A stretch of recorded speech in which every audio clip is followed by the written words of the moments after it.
Halo semuanya, selamat pagi. Apa kabar kalian? Semoga kalian dalam keadaan sehat dan berbahagia. Pada pagi hari ini kita akan belajar mengenai subtes penalaran umum, yakni penalaran analitik. Pernah merasa soal penalaran itu panjang banget teman-teman dan bikin pusing duluan? Nah, sebenarnya kuncinya bukan di hafalan teman-teman, tapi di strategi membaca dan menyusun informasi. Di sini saya akan menunjukkan bagaimana penalaran analitik itu bisa kita hadapi dengan cara yang lebih sistematif dan tenang.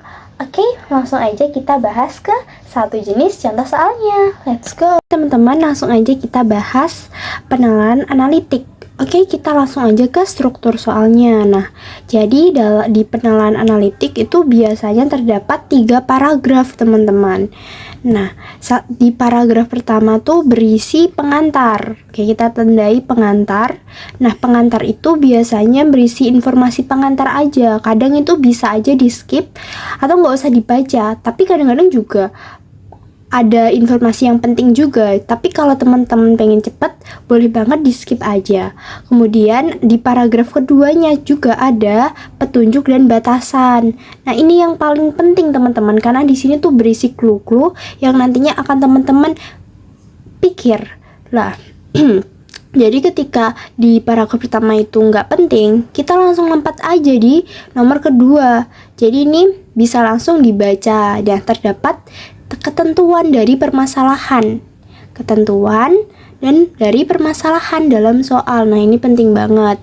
Kemudian yang ketiga tuh ada pernyataan. Pertanyaan itu juga penting juga teman-teman, karena nanti di sana pasti kita disuruh kayak siapa sih yang menempati urutan pertama, terakhir, ketiga, atau gimana gitu.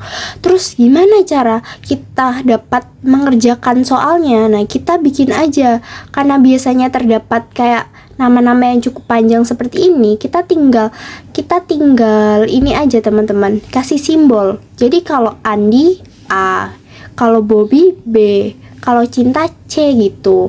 Nah, kemudian kita juga harus bikin poin petunjuk seperti simbol. Nah, simbol seperti ini lebih besar, lebih kurang dari, lebih panjang, lebih banyak gitu. Kemudian ini untuk nilai yang sama. Nah, kemudian teman-teman juga bisa nih buat gambaran melalui ilustrasi, seperti halnya urutan garis, skema posisi, dan diagram sederhana. Nah, biasanya kalau skema posisi tuh kayak ada soal yang nyuruh teman-teman nentuin nih. Jadi kayak misalnya soal ada sekelompok orang yang sedang melakukan rapat himpunan. Nah, Siswanto harus berhadapan dengan Siska. Nah, Siska sebelah kiri dari Joni gitu. Jadi kita harus bikin skema posisi teman-teman, biar mempermudah aja dalam mengerjakannya. Nah, tips ini penting banget ya untuk teman-teman ketahui, karena ini dapat mempermudah teman-teman dalam bernalar. Jadi coret-coret aja gitu, pakai cara yang ini. Oke, kita langsung ke contoh soal sederhananya dulu ya teman-teman. Nah, ini tadi yang paragraf pertama, ini paragraf kedua, paragraf ketiga. Karena di paragraf pertama ini juga tidak ada informasi yang penting, kita lompat aja di sini. Oke, kita baca teman-teman. Di sini ada Andi lebih cepat dari Benny. Oke, kita kasih simbol gini aja. Di sini Andi katanya, Andi tuh lebih cepat dari si Benny. Nah, berarti kita simbolin seperti ini karena lebih cepat kan. Oke, Benny di sini. Lalu katanya Benny memiliki kecepatan yang sama dengan Cinta. Oke, si Benny tuh sama dengan Cinta. Kita kasih simbol kayak gini karena nilainya sama teman-teman. Lalu Cinta lebih cepat dari Dimas. Oh, berarti Dimas tuh paling akhir. Berarti Cinta di sini dong. Cinta tuh kasih simbol gini aja karena dia nilainya sama dengan si Benny. Lalu kita tulis di sini Dimas karena Dimas posisinya terakhir. Nah, di sini ditanya siapakah yang menempati urutan terakhir teman-teman. Oke, kalau kita lihat di urutan pertama ada Andi, Benny, Cinta, lalu terakhir ada D. Ada si D. Dia siapa tadi? Dimas. Oke, berarti jawabannya benar ada di Dimas teman-teman. Oke, cukup mudah ya dalam pengenalan analitik ini. Mungkin tutorial dari kakak begini saja. Kakak ucapkan terima kasih banyak. Wassalamualaikum warahmatullahi wabarakatuh. Semoga berkah bagi kalian semua. See you guys. Teman-teman, langsung aja kita bahas pengenalan analitik. Oke, kita langsung aja ke struktur soalnya. Nah, jadi di pengenalan analitik itu biasanya terdapat 3 paragraf, teman-teman. Nah, di paragraf pertama tuh berisi pengantar. Oke, kita tandai pengantar. Nah, pengantar itu biasanya berisi informasi pengantar aja. Kadang itu bisa aja di skip atau nggak usah dibaca. Tapi kadang-kadang juga ada informasi yang penting juga. Tapi kalau teman-teman pengen cepet, boleh banget di skip aja. Kemudian di paragraf keduanya juga ada petunjuk dan batasan. Nah, ini yang paling penting teman-teman, karena di sini tuh berisi clue-clue yang nantinya akan teman-teman pikir.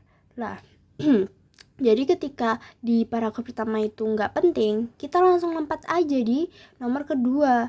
Jadi ini bisa langsung dibaca dan terdapat ketentuan dari permasalahan. Ketentuan dan dari permasalahan dalam soal. Nah, ini penting banget.